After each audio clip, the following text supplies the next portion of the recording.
PG welcome see you in PG point. First of all welcome to this session. आज से आपकी classes इसी समय पर रेगुलरली चला करेंगे, so there is no issue, है ना। अब मैं आपको बता दूं, एक क्लास आपकी जो पेपर 1 की है वो सुबह है आपकी 10 बजे, और पेपर 2 की जो आपकी ये क्लास है वो शाम को 4 बजे चलेगी। एक आपकी EVS सीटेट की क्लास 2022 के लिए हो रही है, जो कि आपकी डेली क्लासेस यूट्यूब चैनल पर 5 बजे मेरे द्वारा ली जा रही है, ठीक है।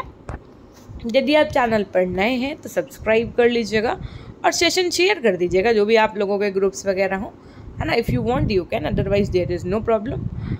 ओके, परामर्श के लक्ष्य और उद्देश्य क्या होते हैं? भाई, हम किसी से परामर्श ले रहे हैं, आखिर हम उनसे बातचीत कर रहे हैं, अपना समय ज़ाया कर रहे हैं, तो इसका कुछ ना कुछ तो ओपिनियन होगा, कुछ ना कुछ तो इसके ऑब्जेक्टिव्स, एम्स, गोल्स कुछ तो होगा ना आखिर। तो आइए समझते क्या होते हैं परामर्श के लक्ष्य। आखिर काउंसलिंग के दौरान हमें किन चीज़ों को सीखना होता है, समझना होता है, और जो चीज़ चाह रहे हैं या हमें जिस विषय में काउंसलिंग करवा रहे हैं, क्या उसका उद्देश्य की प्राप्ति हमें हो रही है, इस विषय में हम समझेंगे।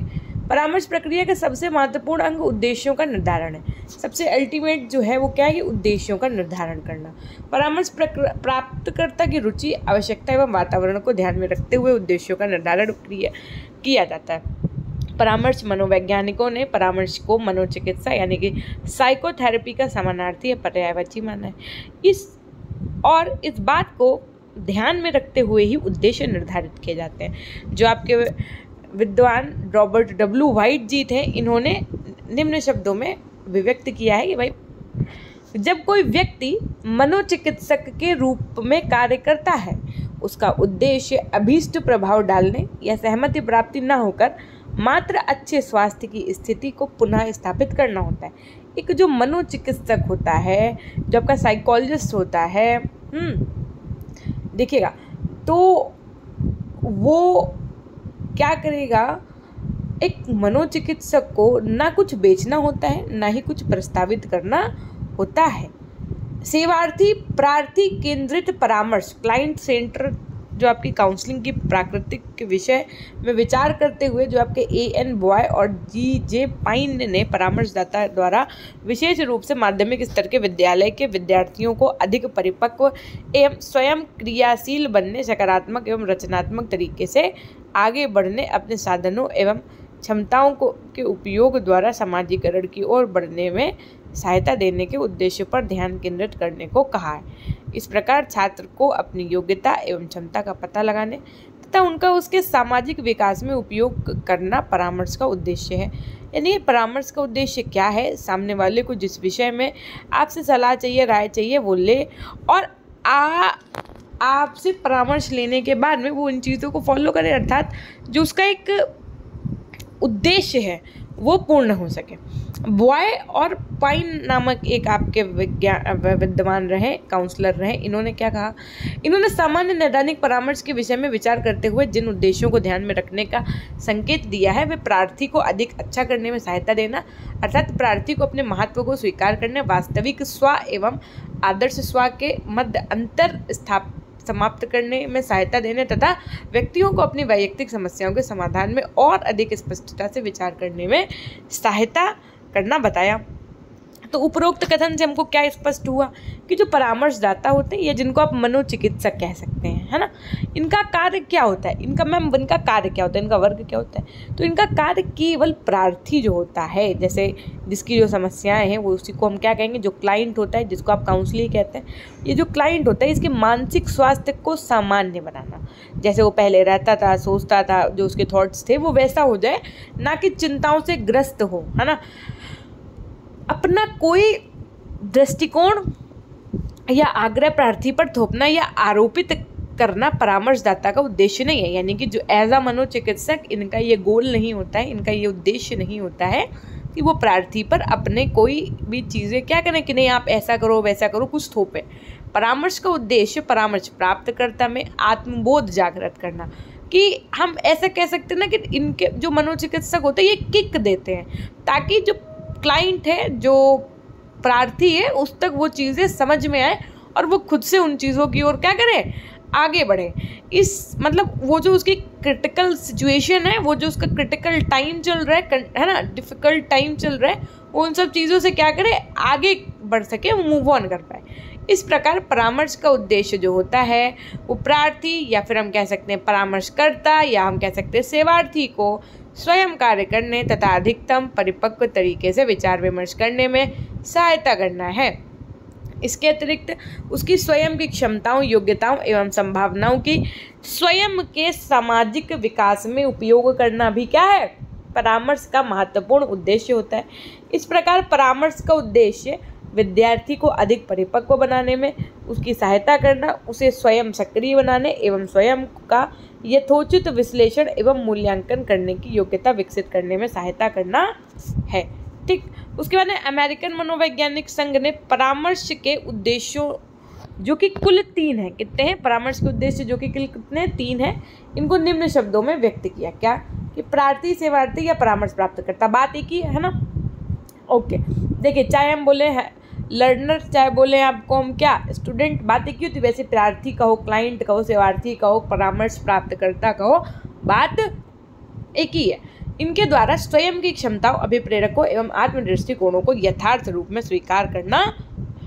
दूसरा इन्होंने बताया प्रार्थी जो आपका है, सेवार्थी या परामर्श प्राप्त करता है, इनके द्वारा सामाजिक, आर्थिक और व्यावसायिक वातावरण के साथ तर्कयुक्त समायोजन की स्थापना और वैयक्तिक विभिन्नता जो इंडिविजुअल डिफरेंस है इनकी समाज द्वारा स्वीकार्यता तथा समुदाय, रोजगार व वैवाहिक संबंधों के क्षेत्र में उनका निहितार्थ। ठीक, उपरोक्त वर्णित उद्देश्यों का यदि हम विश्लेषण करें तो इस आधार पर परामर्श के आपके 3 मुख्य उद्देश्य माने जाते हैं। ये 3 उद्देश्य आपके कौन कौन से होते हैं? 3 मुख्य उद्देश्य होते हैं कि आत्मज्ञान, आत्म स्वीकृति और सामाजिक समरसता, यानी कि knowledge to self, self acceptance और सोशल हार्मनी।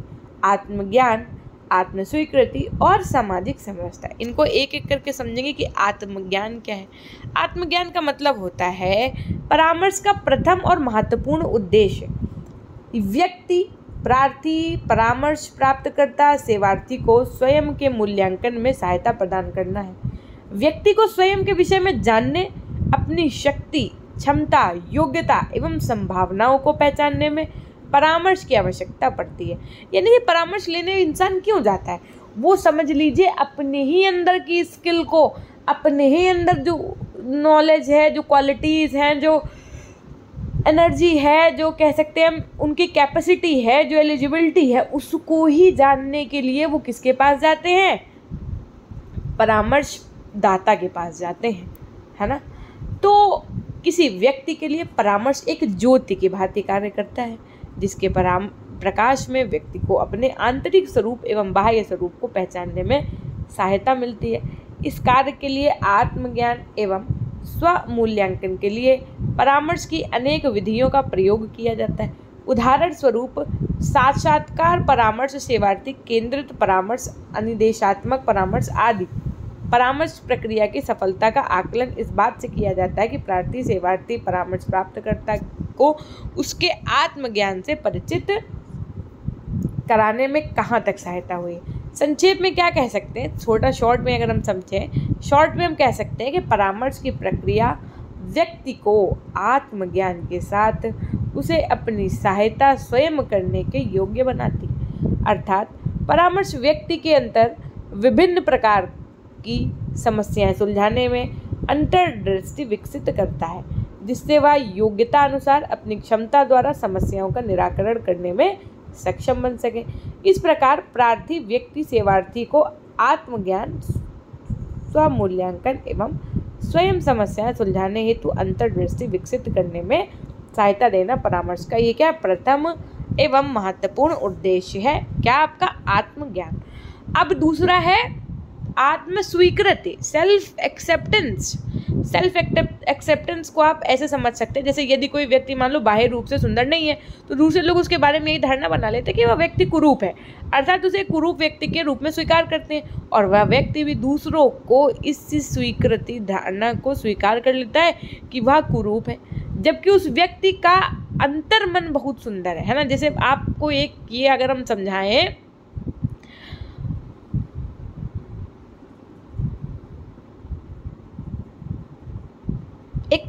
लाइन मुझे याद आ रही है, मैं अगर उस परिप्रेक्ष्य में आपको समझाए ना चाहूँ तो क्या बोलूँगी कि काले हैं तो क्या हुआ दिल वाले हैं, है ना। लोग क्या करते हैं, लोगों को जज उनके फेस से, है ना, उनकी जो हम कह सकते हैं जो ट्रू ब्यूटी है उस पे जज ना करके उनकी जो फिज़िकल ब्यूटी होती है उस पे जज कर लेते हैं। और क्या करते हैं भाई कि भाई लड़की जो है या लड़का जो है वो डार्क स्किन है या फीचर्स नहीं अच्छे बने हैं, है ना, इन सब चीज़ों पे चले जाते हैं। स्पेशली जब विवाह हो रहा होता है तब की अगर मैं बात करूँ, या भी लड़का वाला लड़की देखने आया है तो लड़की नाटी है, काली है, मोटी है ना, बाल छोटे हैं और न जाने नाक टेढ़ी बनी, नाक नहीं अच्छी बनी है ना, मुंह लंबा बना है ना, और दांत निकले बने हैं, आंखें एकदम गुचुआ ऐसी अर्थात एकदम छोटी हैं, और ऐसे नहीं अगर वो डाइटिंग कर ले तो अच्छी लगेगी, है ना। बाकी सब तो पता लड़की देखने की पता चले कैसी लगी बिटिया तो अरे बाकी सब तो ठीक था, और ये है कि बिटिया थोड़ी हाइट और होते तो और बड़ी होते, बाकी ठीक है करे कोई तो अपन कर लो। मतलब इस तरीके की बातें लोग करते हैं, जबकि आज जिस पीढ़ी में जिस युग में हम लोग जी रहे हैं, एक तरीके से देखा जाए तो ये सब चीज़ें क्या हैं, बहुत ही ज़्यादा हम लोगों को बैकवर्ड की तरफ ले जा रही है। Not a forward, this is not a forward thing, हम लोगों को बैकवर्ड की तरफ खींच रही है, यानी कि पीछे की ओर खींचते चले जा रही है। कि एक बात बताइए, जो आपकी ये सुंदरता है, जो आपकी फिजिकल ब्यूटी है, ये धीरे धीरे समय के साथ क्या होती जाएगी, नष्ट होती चली जाएगी। जो आज आपको गाल, है ना, नाक सुंदर दिख रही है ना, स्किन चमकती हुई दिख रही है ना, ये जैसे समय आगे बढ़ता जाएगा वैसे ही ये सब चीज़ें जुड़रियाँ झाई ये सब चीज़ें होती चली जाएंगी। तो जो आपकी लेकिन ट्रू ब्यूटी है, ट्रू ब्यूटी मतलब जो आपका नेचर है, बातचीत करने का तरीका, आपका एटिकेट्स जो है, बातचीत करने के अलावा आप दूसरों के साथ कैसा व्यवहार करते हैं, है ना, चीज़ों को समझना, है ना, लोगों को समझना, एक तरीके से परिवार को चलाने के लिए जो आपके अंदर गुण होने चाहिए वो सब कुछ आपके अंदर यदि प्रेजेंट है तो कह सकते हैं कि वो बहुत अल्टीमेट होता है। लेकिन लोग करते क्या है, लोग क्या करेंगे, अरे यार तुम एकदम तुम्हारे ऊपर ये कपड़े एकदम वैसे, मान लो किसी ने बहुत खुशी के साथ में ट्रेडिशनल कपड़े, अरे यार तुम्हारे ऊपर सूट वूट नहीं अच्छा लगता है, जो पहनती हो वही पहना करो। मतलब उसको भी एक समय आप पता दोबारा वो बच्चा जब सूट लेने जाएगा या लड़की सूट लेने जाएगी तो उसको लगेगा नहीं यार मैं सूट में नहीं अच्छी लगती हूँ, मैं चलो यार जीन्स से ट्राउज़र पहन दूँ, मुझे सूट नहीं पहनना ना। क्यों, आपने उसको पूरा डिमोटिवेट कर दिया। हालांकि वो बहुत अच्छी है, हर एक फॉर्म में अच्छी लगेगी, लेकिन आपने उसको पहले ही ये दिखा दिया कि नहीं आप इस चीज़ में सुंदर नहीं है। तो कभी कभी इन सब चीज़ों को लेकर के भी आदमी क्या करता है, दिक्कत में आ जाता है। तो यही स्वीकार करता है कि जबकि आचार विचार और व्यवहार में उसका अच्छा व्यक्तित्व होता है। यहाँ परामर्श सेवा प्रदान करने वाला व्यक्ति को समझाना चाहिए कि वास्तविक सुंदरता सारी शरीर की नहीं होती है, यानी कि physical beauty is not the actual meaning, the meaning is of true beauty, यानी कि हृदय की जो आपकी सुंदरता होती है उसके आधार पर ही अपने व्यक्तित्व को अस्वीकार करें। इस प्रकार व्यक्ति स्वयं को वास्तविक मूल्यांकन के रूप में अपने यथार्थ स्वरूप को ही स्वीकृति देनी चाहिए। तीसरा है आपका सामाजिक समरसता, सोशल हार्मनी। परामर्श का एक अहम उद्देश्य व्यक्ति को अपने वातावरण से समायोजन के योग्य बनाना होता है, जिससे कि वह सामाजिक समरसता स्थापित कर सके। व्यक्ति यदि अपने समाज एवं सामाजिक वातावरण से उचित समायोजन स्थापित नहीं कर पाता तो अनेक समस्याएं उत्पन्न हो जाती हैं। जैसे कि होता क्या है कि अगर आप अपने समाज के साथ में नहीं समायोजन स्थापित कर पा रहे हैं तो आपके साथ बहुत समस्याएं आएंगी। सामाजिक जीवन एवं सामाजिक व्यवहार को समझने तथा समाज सम्मत व्यवहार व कार्य करने के लिए व्यक्ति को अपने व्यक्तिगत संकुचित स्वार्थ की सीमा रेखा से बाहर निकलना पड़ता है। किसी भी व्यक्ति के लिए ऐसा करना तभी संभव हो सकता है जब वह दया, क्षमा, सहिष्णुता, उदारता, विनम्रता, मित्रता करने की योग्यता आदि जैसे गुणों से क्या हो, परिपूर्ण हो। परामर्श के द्वारा व्यक्ति की संकीर्ण विचारधारा एवं पूर्व आग्रहों से मुक्त किया जाता है, साथ ही उसको अपने समाज, सामाजिक जीवन एवं सामाजिक वातावरण के साथ समायोजन स्थापित करने में सहायता मिलती है। इस प्रकार सामाजिक समायोजन में व्यक्ति की सहायता करना परामर्श का एक अति महत्वपूर्ण क्या होता है, उद्देश्य होता है। ठीक, अब छात्रों के लिए परामर्श के उद्देश्य क्या है? अगर हम बात करें कि objectives of counselling of for students, यानी कि बच्चों को परामर्श की आवश्यकता क्यों पड़ती है, ये बहुत इंपॉर्टेंट है कि जो आपके डंसमोर और मिलर महोदय थे, इन्होंने छात्र परामर्श के संदर्भ में कुछ 8 उद्देश्य बताएं। एक जो आपका शॉर्ट आंसर होता है वो ऐसे पूछा जा सकता है कि डंसमूर एवं मिलर के अनुसार छात्रों के लिए परामर्श के उद्देश्यों का वर्णन कीजिए। तब जब यदि आपने थ्योरी अच्छे से पढ़ी होगी तो आप अच्छे से कर पाएंगे, अन्यथा की स्थिति में स्किप करना पड़ेगा आंसर। एक काम कर सकते हैं हम, देखिए यदि ऑनलाइन नहीं ले सकते तो ऑफलाइन क्लास लीजिए, लेकिन लीजिएगा ज़रूर। अगर आपका कोई सेशन छूट जाता है तो आप उसको बाद में देख लीजिएगा ना, लेकिन हमारी ये रिक्वेस्ट है कि आप अपने 24 घंटे में से 1 घंटा तो बीएड को दीजिए भाई। आप 60,000 रुपये हमको लगता है अब तक, और उसके बाद में अब आने वाले समय में लगभग जब आपका बीएड होगा तो 1 लाख प्लस रुपये खर्च हो जाएगा। तो क्या आप इस कोर्स में अच्छे मार्क्स लाने के लिए, अपने एग्ज़ाम के लिए 1 आवर नहीं स्पेंड कर सकते हैं अपने स्टडी को देने के लिए? तो please it's my humble request कि जो क्लासेस छूटे हो ज़रूर पढ़िएगा और शेयर कर दीजिएगा। शेयर करना आपका कर्तव्य है, सामने वाला आए या ना आए ये उसकी मर्जी। ठीक, अब समझिएगा कौन से 8 जो थे उद्देश्य। भाई सेशन समझ में आ रहा तो लाइक कर दो ना। हाँ, तो जो 8 उद्देश्य थे वो डंसमूर और मिलर के अनुसार कौन कौन से थे? पहला कि छात्रों को उनकी सफलता के महत्व से संबंधित विषयों की जानकारी देना। दूसरा, छात्र के विषय में वे सूचनाएं प्राप्त करना जिनकी सहायता से उसकी समस्याओं का समाधान हो सके। तीसरा, शिक्षक एवं छात्र के मध्य पारस्परिक अवबोध समझ की भावनाओं को विकसित करना। छात्र को अपनी समस्याओं का समाधान निकालने की योजना बनाने में सहायता करना, सिर्फ मदद करना, ना कि उनकी समस्या का समाधान ही निकाल देना, है ना। छात्र को अपनी रुचियों, योग्यताओं एवं अवसरों को समझकर अपने को और बेहतर तरीके से जानने में सहायता करना। विशिष्ट योग्यताओं एवं सकारात्मक उचित दृष्टिकोणों को प्रोत्साहित एवं विकसित करना। शैक्षिक प्रगति हेतु उपयुक्त प्रयास करने की प्रेरणा देना। छात्रों को शैक्षिक व व्यावसायिक चयन की योजना बनाने में सहायता देना। तो जो उपरोक्त वर्णित छात्र परामर्श के उद्देश्य हैं, ये कुछ सीमा तक सामान्य परामर्श का आधार भी बन सकते हैं। परामर्श की प्रक्रिया जिन उद्देश्यों को लेकर के चलती है उनको पूरा करना तभी संभव है जब प्रक्रिया के अन्य अंग अर्थात प्रार्थी, परामर्श प्राप्तकर्ता एवं परामर्श प्रदाता के संबंध में भली प्रकार से निर्धारित हो। इसलिए प्रार्थी एवं परामर्शदाता के संबंध की जानकारी क्या होती है? आवश्यक होती है। परामर्श के कार्य की यदि मैं बात बताऊं तो परामर्श व्यक्ति विद्यार्थी के जीवन निर्माण की दिशा में एक मार्गदर्शक क्रिया है। परामर्श का कार्य क्या है? एक मार्गदर्शक की क्रिया है कि बच्चे का जो मार्ग है, अर्थात जो अपने गोल की तरफ उनका जो वे है कि भाई हम ये करें फिर ये करें फिर ये करें तब हम यहाँ अपने गोल तक पहुँच पाएंगे। तो ये जो मार्गदर्शन करना है यह किसके द्वारा होता है? परामर्श प्रक्रिया के द्वारा मार्गदर्शन संभव है। परामर्श के द्वारा व्यक्ति के जीवन में उत्पन्न अवरोध जो होते हैं, जो बाधाएं आ रही होती हैं, जो समस्याएं आ रही होती हैं, उनको दूर करके उनके जीवन पथ को प्रशस्त करने का प्रयास किया जाता है।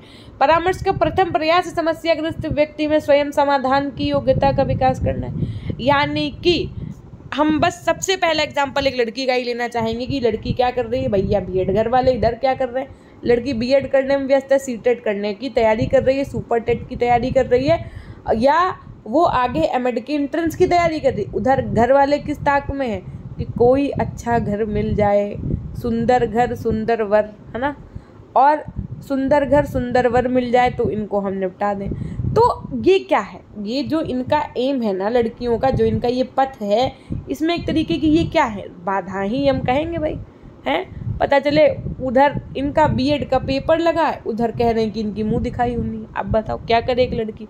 सारा उधर भाई जिससे विवाह होने जा रहा है वो भी, उसकी भी एक ये चाह है कि नहीं हमारी भी जरा हमारी होने वाली जो वाइफ है उससे 1-8 घंटा बात हो जाए। वो 1-8 घंटा बात कब चरस बन जाती है, अर्थात कि नहीं करनी ही है बात 2 घंटे से 4 घंटे से 8 घंटे, और 8 घंटे से पता चले पूरी रात ऑनलाइन वीडियो कॉल चल रही। वो सो रहे हैं लेकिन वीडियो कॉल चल रही, इधर लड़की पढ़ रही। तो इस तरीके की चीज़ें जीवन में क्या करती हैं? रुकावटें तरीके की आती रहती हैं। हालांकि सीरियसली ना लें, ये सिर्फ एक उदाहरण मात्र है ना। तो इससे होता क्या है भाई? इससे ये होता है कि बच्चा पथ भ्रष्ट होने लगता है, या हम कह सकते हैं कि दिग्भ्रमित होने लगता है। तब यहाँ पर उसको परामर्श की ज़रूरत होती है। तब वो अपने टीचर से आता है, बात करता है और कहता है कि मैम मेरे को ना एक प्रॉब्लम है। हमने कहा क्या? कहने लगे मैम मेरी शादी फिक्स हो रही है और मुझे इस चक्कर में ना अपनी स्टडी के लिए टाइम नहीं मिल पा रहा है। सो मैंने कहा उनको कुछ राय दी कि बेटा आप अपने जीवन में इस समय में समय निकाल सकते हैं। हालांकि वो जीवन भी बहुत ज़रूरी है, लेकिन ये जीवन उससे ज़्यादा ज़रूरी है ना। आप अभी अपने स्टडी में हैं और मम्मा पापा की भी रिस्पॉन्सिबिलिटी है आप, तो वो जो कर रहे हैं वो भी सही कर रहे हैं। Don't, there is no need to be irritate होने की आवश्यकता नहीं है। आप दोनों को अच्छे से हैंडल कर सकते हैं। यू हैव पावर, सिंपैथी, है ना। आप उसको मोटिवेट करें, उसको इस तरीके से परामर्श दें।